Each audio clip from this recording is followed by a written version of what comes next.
and this is how to solve a basic three-variable system.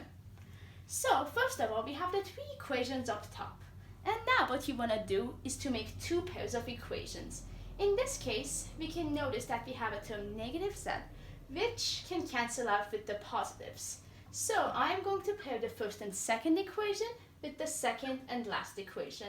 And now I'm going to rewrite them. So for the first equation, we have z minus 2y plus x equals negative 1. And then we have the second equation. And for second set, we would do the same. And the second equation remains constant. While instead of using the first equation, now we use the last equation.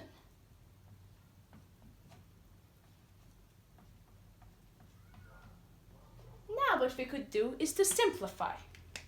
In order to simplify, we can cancel out the x values because if we add a negative z to z, that's just going to be 0.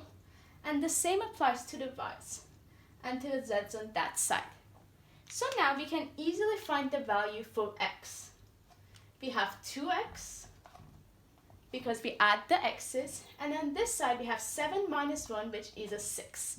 And in order to get x by its own, we have to divide each side by 2. And that is our x value. But now we have to solve for y and z. So now I am going to use this equation to solve for either y or z. So now I'm going to add y plus 2y, which is 3y, and 2x's, which is 2x. And 2 plus 7 is 9. And in this case, we already know what x is, so we don't need to solve for it. So I'm just going to plug in the answer for x. So 3y plus 2 times 3 equals 9. And then we know that this equals 6.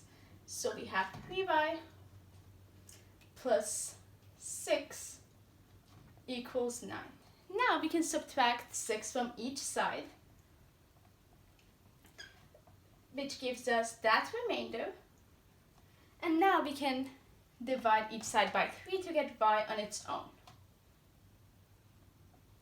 So our answer for y is 1. Next off, we can solve for our last variable. And we can do this by plugging in x and y into the last equation. Or in fact, we could use any of the equations, however the last equation looks the easiest. So we have x plus 1 plus 3 equals 2. We know that if we add those, we get 4.